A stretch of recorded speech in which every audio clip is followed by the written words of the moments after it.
what I understand is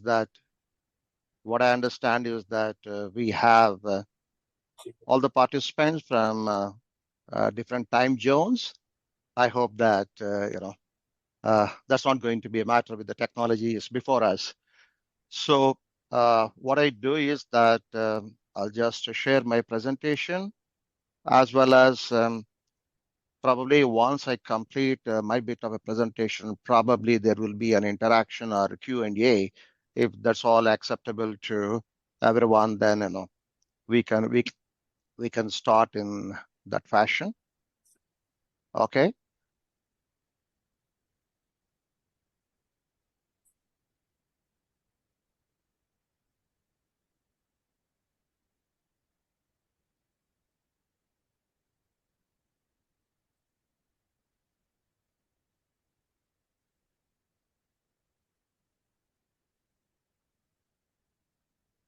Hope it's visible to everyone.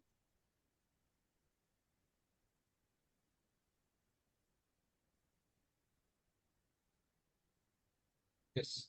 Yes, it's visible. Thank you. Yeah. Okay, just let me try a bit. Give me a minute. It's not moving. Just maybe initial teething issue. No. Let me redo that if all comfortable.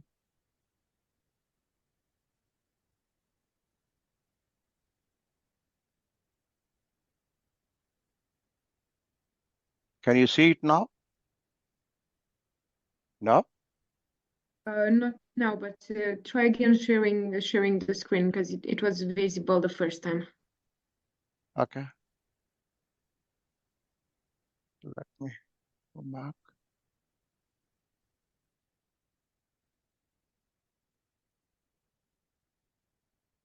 Okay. Just give me a...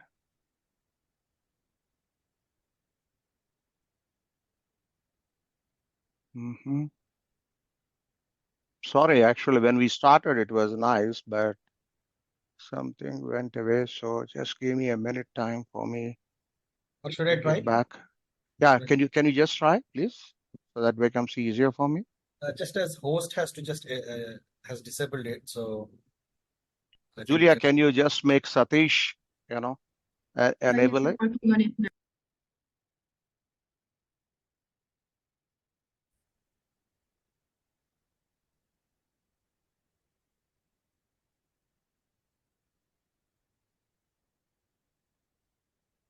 Excellent, Satish. Thank you. Yeah. Can you make it as a slideshow? Just trying that 1 minute.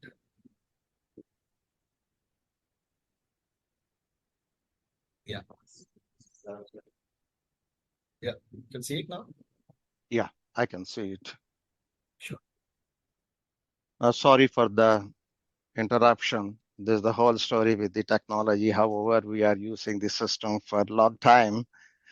Okay, so let me, since the introduction is already done, let me straight away jump into the topic of today. And today I would like to share my perspective on the familiar topic. Of course, that is on strategy, and then value added enhancement onto the topic, which is strategic agility. Strategic agility, how are we going to use it for building up or scaling up the business and organization? That's very important and pertinent question today. Before we really start about it, a few points is that strategy is not operational plan. More often, we see that people talk about tactical actions like strategy.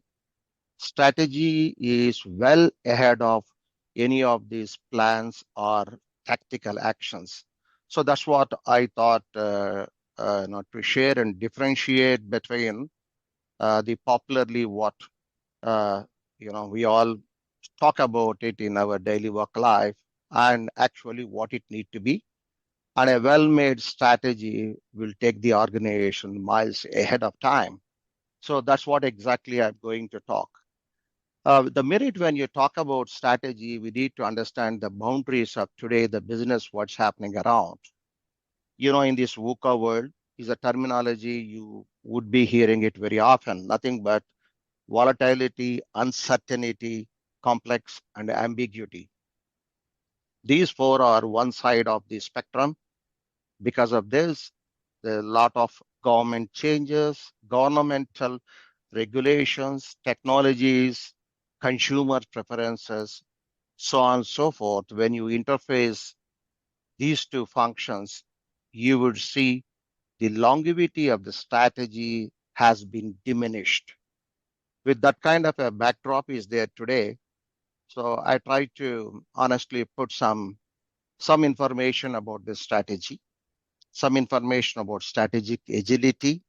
More important is that I try to create a kind of a thumb rule or an empirical formula to forecast or predict the outcome of the strategic intervention. Still, it's a bit work in progress. I'm still doing the hypothesis testing, but still, I believe it's in a reasonable shape to talk about it today. Probably you may feel sometime it's a little bit conceptual at this point of a time, the total presentation, but the topic is like that I would able to do justice if I go back to certain basic concepts about it. With this background, what actually called strategy is creating business alternatives and choose a sustainable and robust option. What happens normally in the industry side for various time pressures or cultural aspects, etc. A lot of subjectivity will creep in coming out, which is the best business alternative, which gives a robust and sustainable performance. For example, if we create good number of alternatives and we are not able to validate, considering the future changes, then the game is not there. So normally what is strategy is, like McKinsey normally uses this definition, I'm trying to borrow it from them, is where to play and how to win. It's very important whether it's a VUCA world today or disruptions taking place today in technology, the where to play and how to win remain the same, but the time to develop a strategy has come down drastically. So when you really talk about, just some time back, I said it that even if you have got alternatives, how to choose the right one, how to choose the optimal one, it all depends upon the competitive advantage. And again, in the competitive advantage segment, it could be on the product side or it could be cost side, or today, product and cost both are equally important to decide a particular product or a business line. And execution continue to bother in this strategy field. In the past, strategy field, strategy means is creating on a piece of paper. No, unless what is created is translated into reality, then you don't get what we have written on the dashboard. So that's the reason execution is very important. And execution also, there are a lot of tools have come out today and how to use those tools so that the execution is monitored and to the perfection. So all those, at least at a conceptual level, we can have a discussion now. Next page, please. So again, I continue to stay on the strategy for a little bit longer. So the primary tool, one of the tool, what generally used in strategy development is 5 forces, the Michael Porter's 5 forces. And if you see on the left side, the bottom here, you can see the 5 forces, which are predominantly used. The centerpiece of it is rivalry among the existing competitors. Is always competition is always there. The push and pull will come from the subshores. Today, it's a biggest issue is happening. If we just step back, if you go back to the past and you come down to the today, the lot of products are substituted. Just for ease of recalling, if you take a pager technology has come very short-lived and it's gone away with the mobile and GSM technologies have come.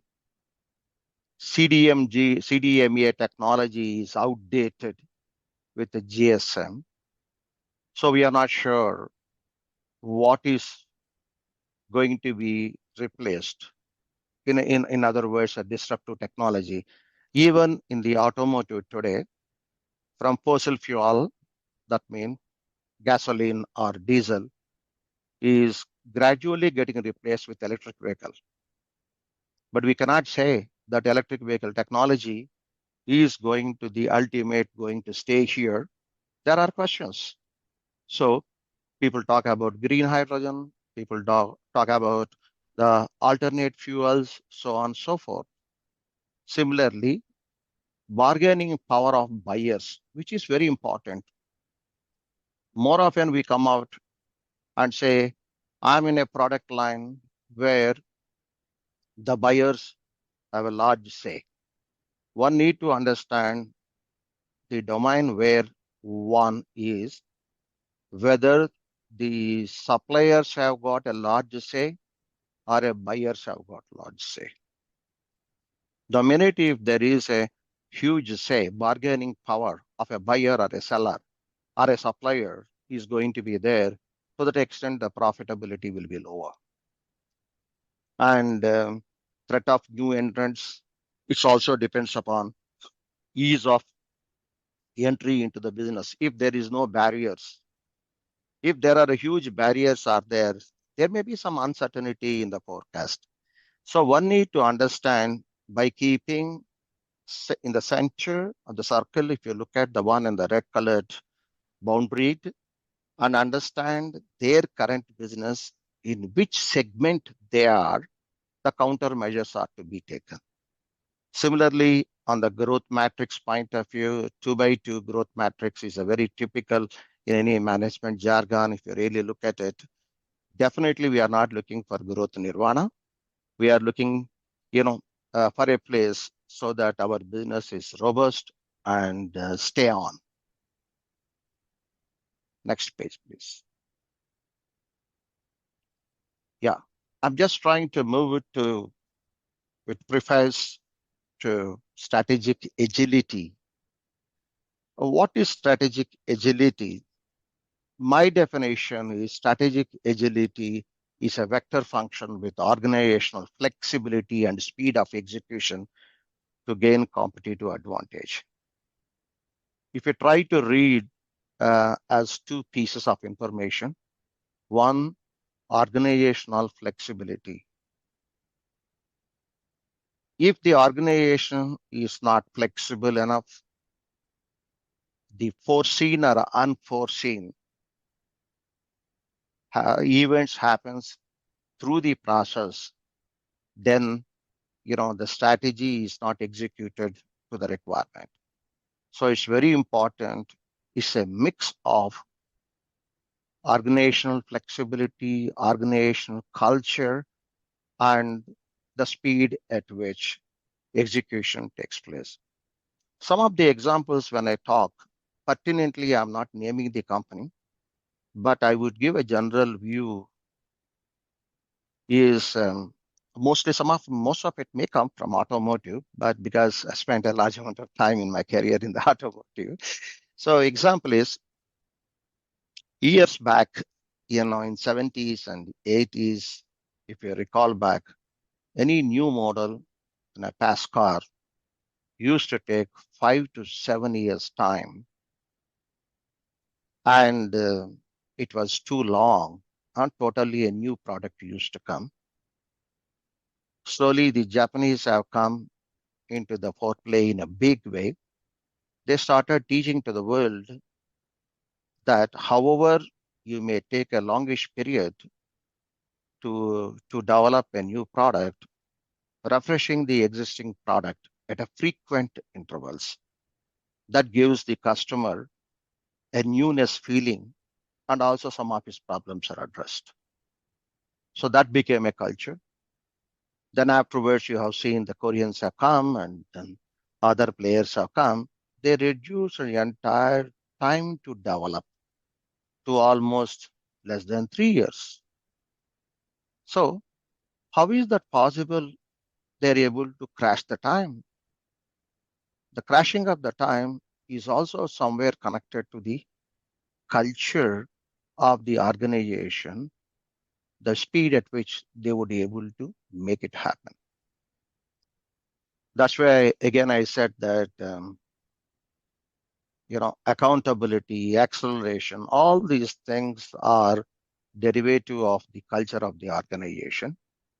And the role of a leadership is very, very important in terms of anticipate, adopt, assimilate. If the 3 A's are kept in mind, that's the golden rule for leadership transformation. And strategic agility is not limited to product development or a process development. The strategic agility should be across the board in the company. It's not limited to a functional silo. That means if one function is very fast, able to do the things, the other function is not able to take it. It is just like a 4x400 or 4x800 relay, so that's not going to work. Next page, please. So I just quickly summarize it in terms of what are all the principles of strategic agility.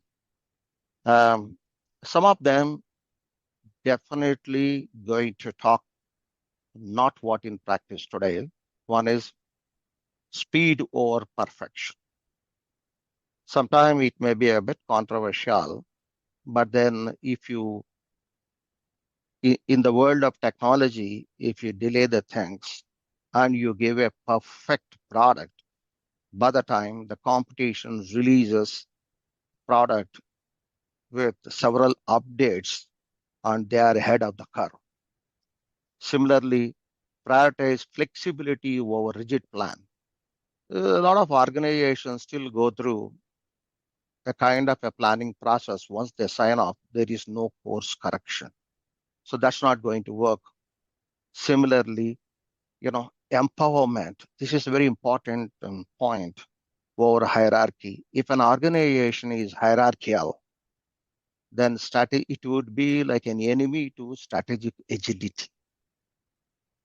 And working as a team is important, and seamlessly and boundaryless.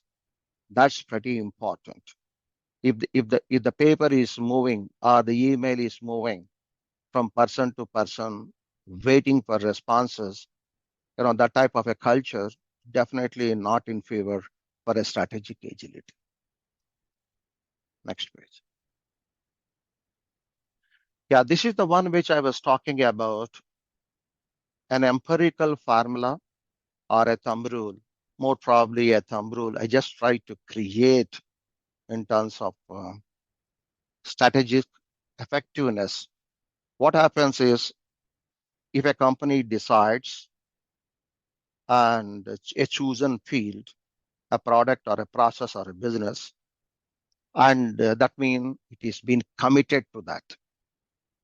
Once you commit, there will be cash outflows, and the entire organization future is connected to that particular idea or a strategy. Suppose you have a tool in your hand before time. However, one conceptualize a product or a business, on hand, we know the success rate that would really help to do any course correction. So here, the definition, what try to do here is on the numerator, strategic agility, human capital index, macroeconomic ratio. The three parameters on the numerator. The denominator is technology index and business knowledge index. That means the one in the denominator is inversely proportional to efficiency. So if we put this simply, they put this formula, and then I will try to explain about each element in the formula. One is strategic agility, which I said that is a matrix function of organization flexibility and speed of execution. The biggest challenge here is that how do you define organizational flexibility, and how do you put a number to that?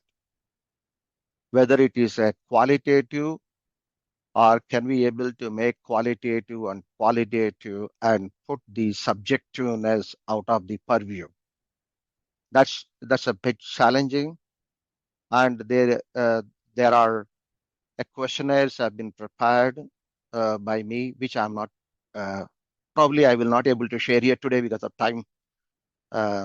So we don't have that kind of a time before me to share it, but definitely a kind of a checklist is very important. Come out ultimately what could be a score comes out of that. Speed of execution is concerned, that's possible because what is the current speed in the similar industry and in terms of months and what you are planning. For example, a business, somebody is entering into a car manufacturing, let us say, or somebody enters into an appliance business.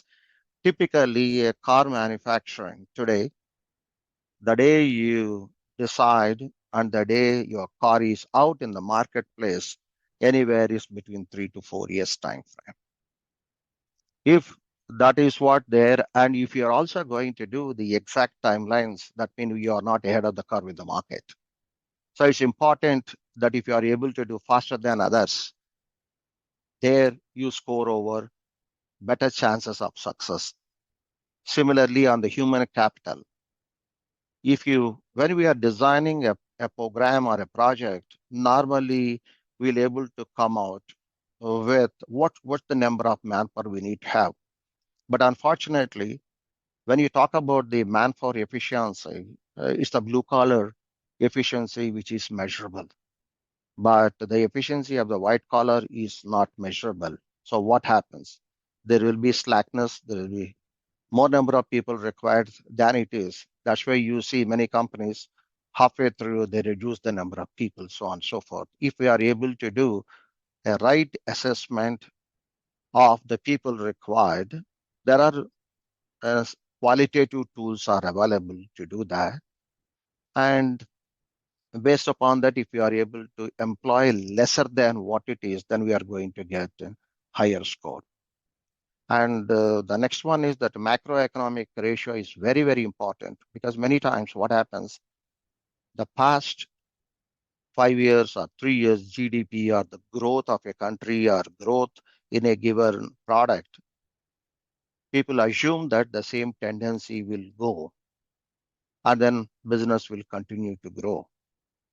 If any change happens in the projection, even halfway through this program, that's going to impact. That's where you see many a times. One example I'll give you is autonomous vehicles. You have seen it. The kind of interest, the kind of a speed at which ADAS or autonomous driving or autonomous vehicles, every company were presenting it. I'm going to launch a product, a car with autonomous driving. But today, if you really look at it, how many of them? Some of them have withdrawn, and some of them are still using a level 2 or a level 3 features. Very handful you can count. They are at level 4.5 or level 5 or level 4. So that's exactly talk about the consumer preferences or ability of the market to make such kind of an investment. Next page, please. So to make it simple, similarly on the technology side, if you are in the disruptive technology or in the current generation of technology, or you are in the current generation of technology, but you are in the growth market, or you are in technology which is commodity or low-end services, obviously what will happen? That the strategic success inversely proportional to technology index. For example, if I want to get into a product, which there are already several players are taken the dominant position, and there is no uniqueness, there is no value added strategy either in the product or process or in the business. If I don't bring any one of them, obviously the success rate will be much lower. So that's what these example.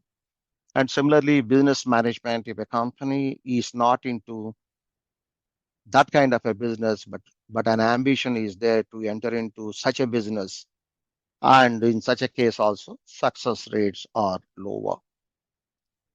In conclusion on this empirical formula is that threshold limit is to be considered as 70%. Higher score means higher sustainable returns and longevity of the product, and low score means otherwise short-lived strategy.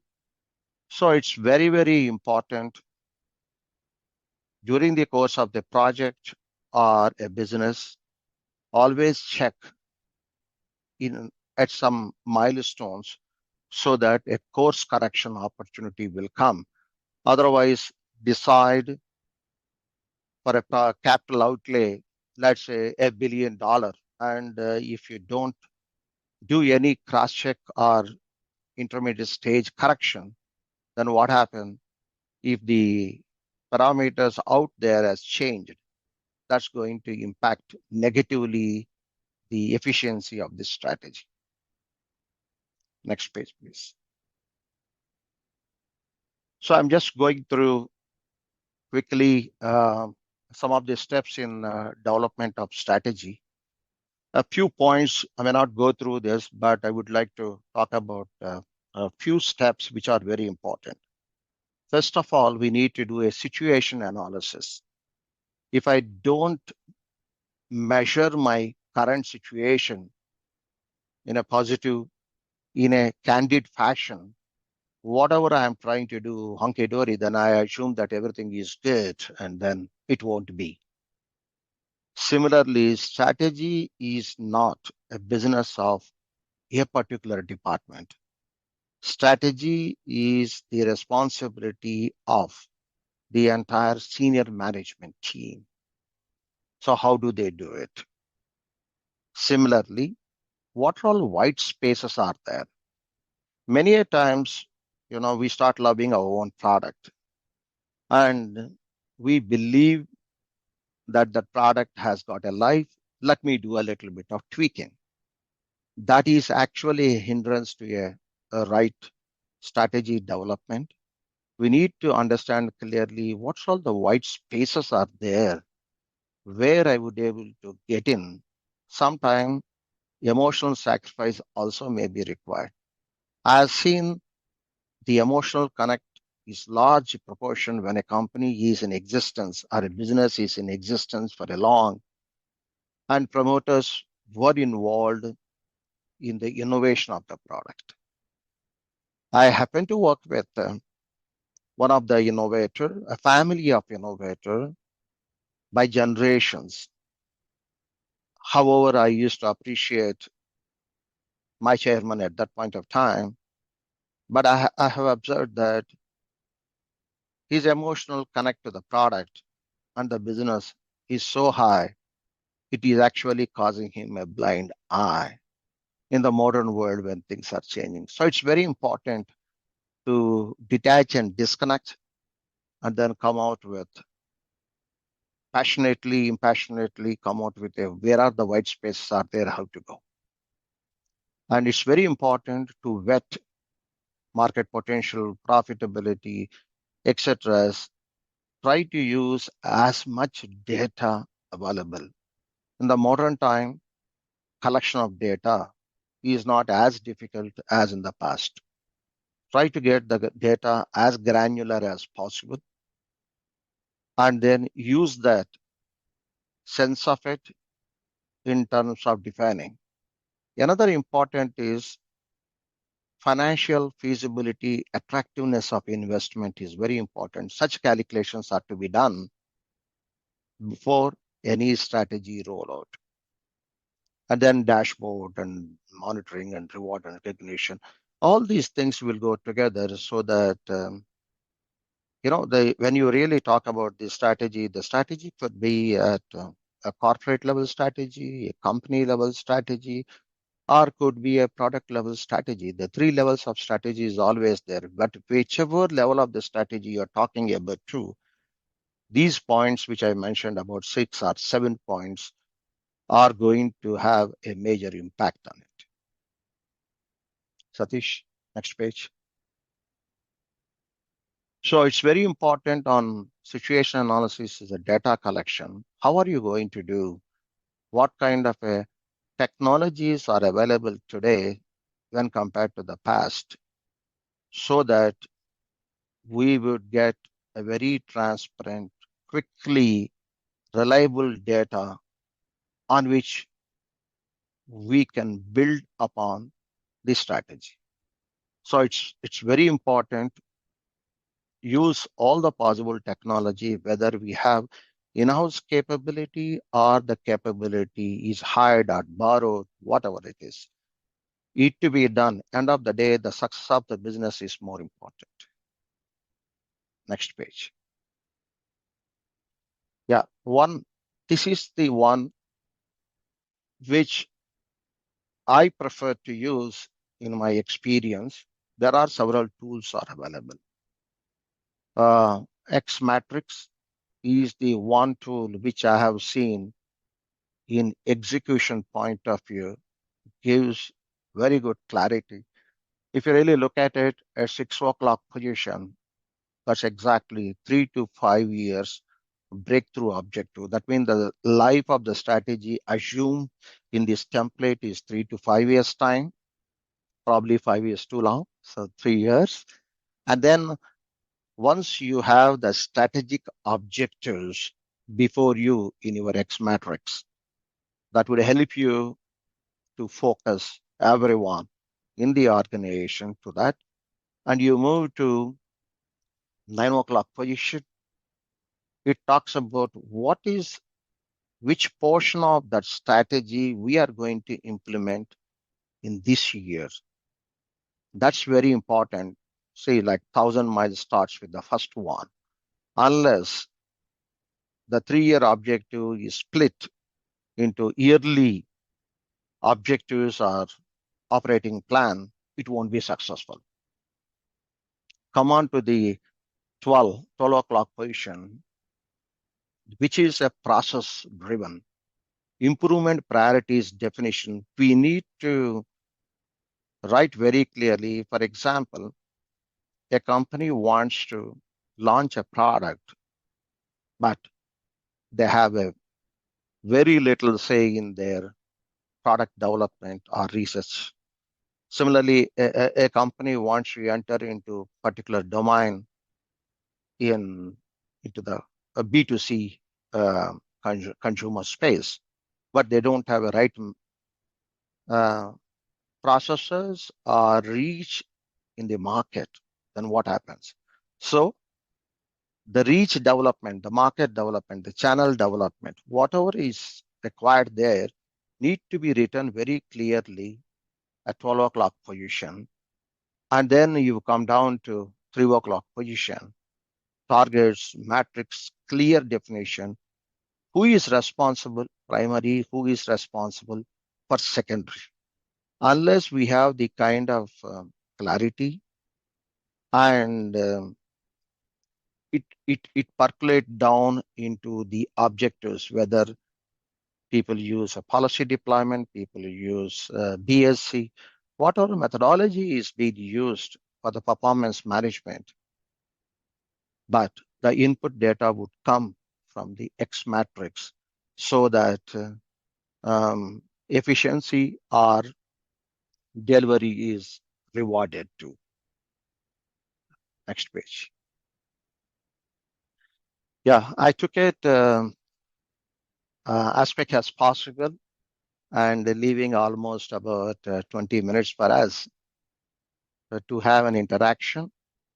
And probably I try to, from my experience, because I set up a couple of joint ventures with big size, large size companies, as well as set up multinational companies to come into India, as well as emerging multinationals. So with that kind of a backdrop, probably I thought I would do a justice to one of the toughest subject of the day. So I try to put forward my thoughts, and now the floor is open for us to discuss. And in case if I'm not able to answer, I will definitely come back to you with the right answer. Thank you. Thank you very much. And just to let you know, we have a question in the chat box from Emma. Which is the current biggest threat to strategy execution? Come again, sorry, come again. A question from Emma. Which is the current biggest threat to strategy execution? I'm sorry. What is the big? What is the current biggest threat to strategy execution? I think they put it on chat. Sorry. I got it. I got it. Now sometime. Yeah, there are a couple of things. I would like to say the speed, the biggest threat, the knowledge, what is just coming in my mind. And the third is government fast changing regulation. I'll give an example. When the US moving forward, this is you step back for about 5-6 years back into electric vehicles, but Japan expected that will be more on the hybrid side, and the Europe at that point of a time was prioritizing hybrids. A lot of research and commitments are being done by various companies. Then what the European regulations have changed. And the first hit is diesel should go off. I know one company was expecting the diesel as a fossil, as a fuel, will stay till 2030 or 2035. But the European Union decided, this is some years back, around 2025, they will phase out. So that particular large organization ran into some difficulties to do in terms of a course correction and then move away from the diesel, shut down all the diesel plants ahead of time and then convert them into electric, because there are certain projections are being given by each state in the European Union, the same thing in US and same thing in other countries as well, which are advanced in the top 10 automotive producers quickly to go for electric vehicle. So such kind of change do happen. Consumer preference will takes place, but government regulation are going to give a gate path. In such a case, government regulations probably the biggest one which challenge the strategies. So I hope I answered to the question.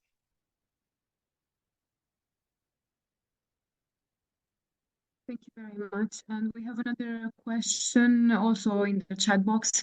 What is the role of regulations? Yeah, the role of regulations are very vital. What I'm trying to say is that, for example, if tomorrow green hydrogen is going to be a norm for all the commercial vehicles, that's the regulation which is going to come. So the strategic intent of corporations need to fall in line. Similarly, you have seen there are areas where the regulations are prohibiting a product to be used due to environmental issues. So if a company is into manufacturing and selling of those products, will go out from their business unless they embrace different. So some of the areas, the regulations are paramount importance, and these regulations do come very quick. In the past, these regulations normally used to be told quite ahead of time. I'll give one example. In India, when Euro 4, we have an Indian standard which is separate called BS. But if you go for Euro 4, and India decided to skip Euro 5, which is a conventional route, jump onto Euro 6 directly, or the emission standards of an automotive. So the companies had been given very less period of a time. Less period in a sense, bureaucrats might have thought a year and a half plus is a good time, whereas the industry people are used to one particular speed, and they were feeling that, wow, it's impossible. There are so many representations were made. In fact, I was also a member of that, and then we made so many representations. Finally, government said nothing doing. Yes, that's important today. The pollution is the primary aspect of our happy living. So just have to move to Euro 6 and the entire industry complied to it. Okay, a lot of grimming and then hardships, but the manufacturers have complied to that. So it's always possible. It's always there, been there. The regulations are important, and that will dictate your own strategy.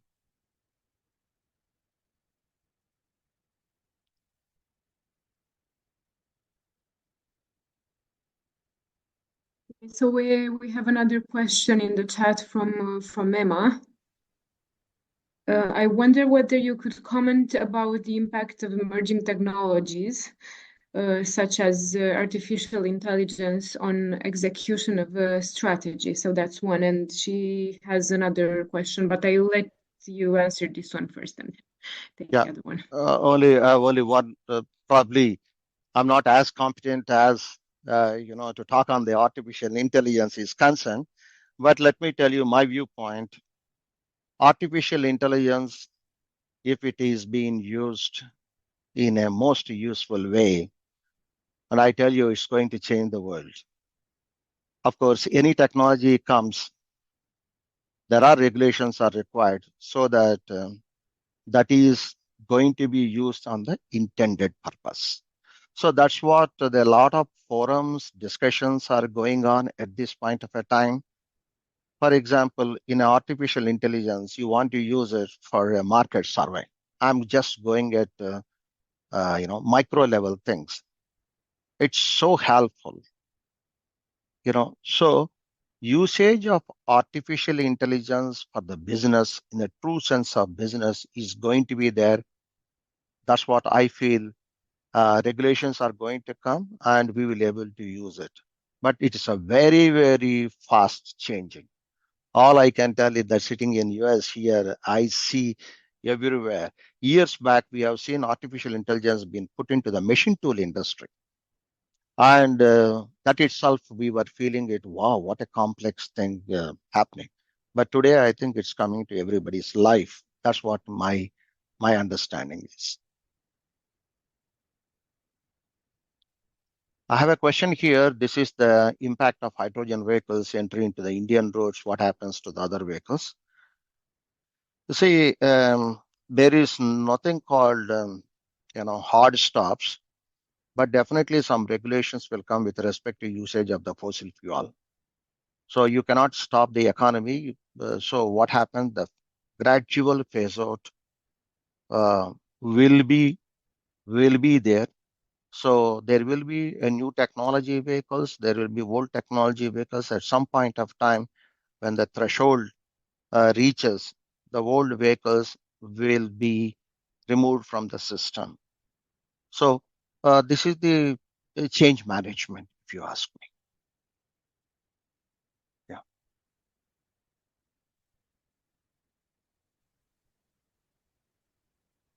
There's a question on hydrogen vehicles. Fact. Yeah, that's what my meaning is, that hydrogen vehicles are the ones which are going to be used in replacement for the diesel. It's for the commercial vehicles. They do happen.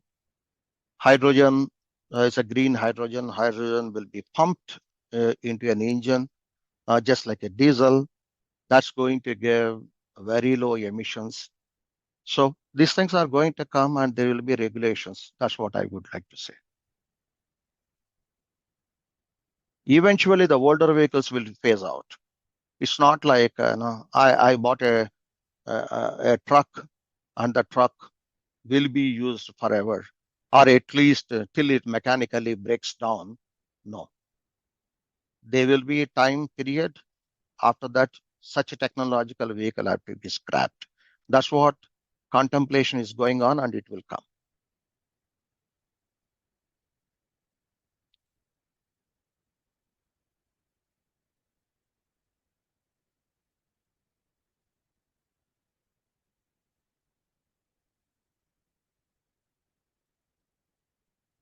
Just seeing some of the questions.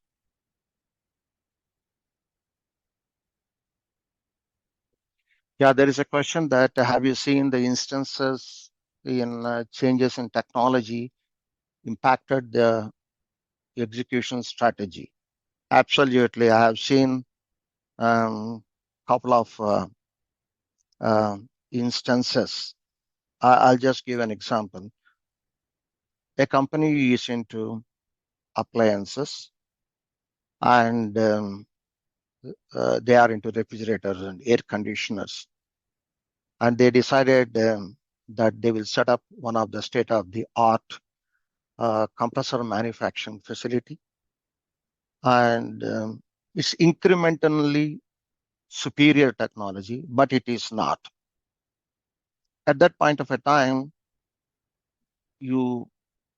nobody heard, there are people who have done on the laboratory models like variable DC compressors.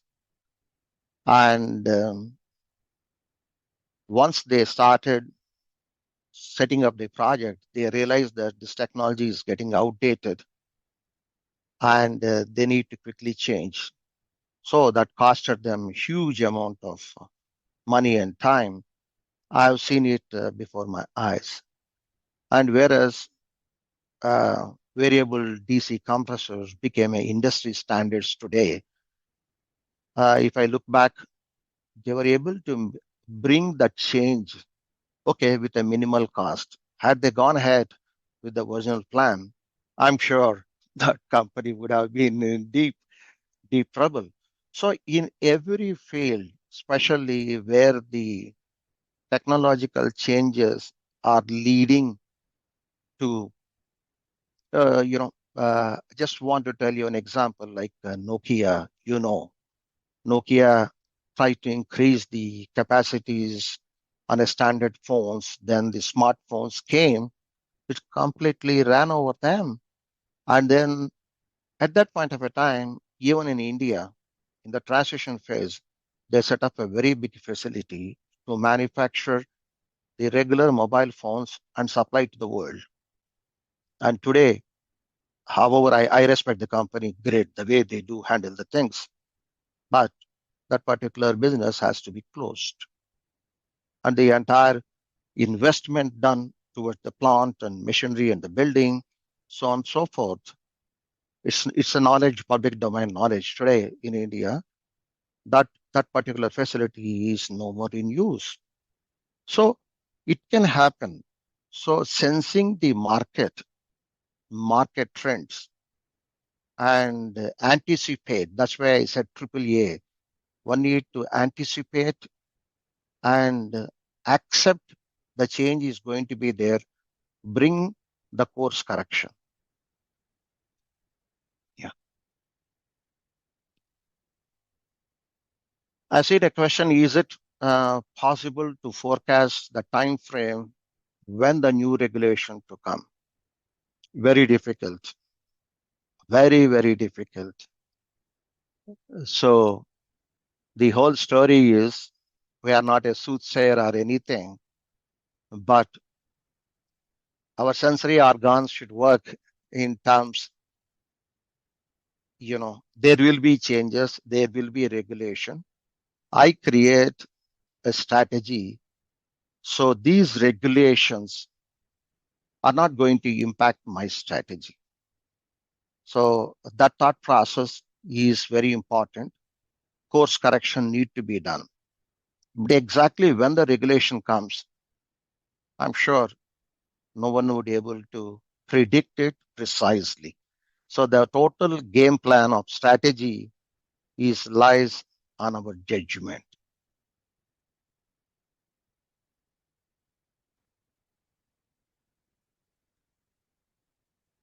Very much for answering all the questions in the chat, and thank you for your interesting presentation today.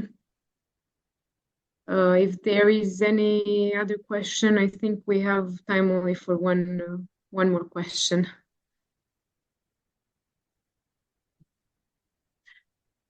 Okay, so maybe you can speak it out loud. Now that I see your hand. I could have a comment if we have time. Sure, Please go ahead. have, I think we have 5 more minutes. All right. Well, thank you very much for this excellent presentation. I'm in the field of soft skills, efficiency of business writing, and I found especially the first few slides were very useful because when you talk about knowledge, you talk about speed, you talk about white space or gaps. I mean, it's very important to make sure that the process you described is going, is agile and all that stuff. So whatever you're feeding with soft skills, uh, you know, uh, qualities from your manpower, the way people can think, can communicate, and all that stuff is very important. And thank you very much for your presentation today because it's going to help me probably sell more. It provides arguments for those who are in the soft skill business. Thank you. Thank you. And I understood the viewpoint of viewers, and we can have an offline chat, definitely. Thank you. Thank you very much for your comment.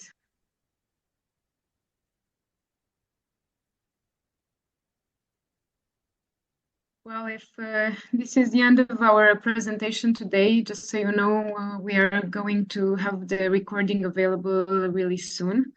It will be available on our website and YouTube, and you'll have the link there.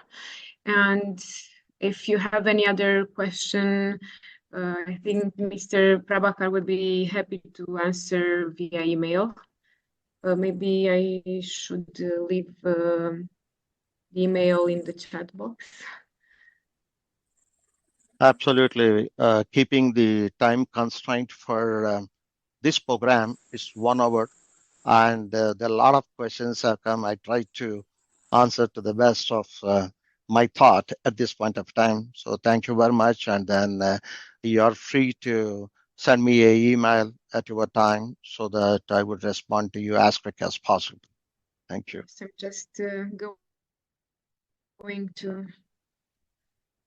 search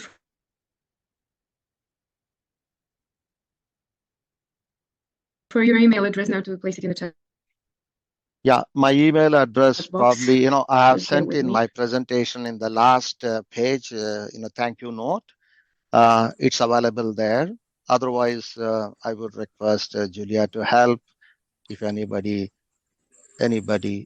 ask for it. Okay, but it's there in the presentation. When you are sending the presentation, probably it would be there. Yes, I'm working on that right now. Sorry for this. I think it's better that I will come back to you with the recording and the email address via an email, because apparently my laptop is not really helpful at the moment. Okay. Okay. I'm sorry for this, but I will come back to you with an email along with the recording when it's ready. So thank you very much again for joining us. Thank you, Mr. Prabhakar, for joining us at such an early hour. I hope I will see you again soon. Thank you very much again. Thank you, and my colleague Satish, who helped me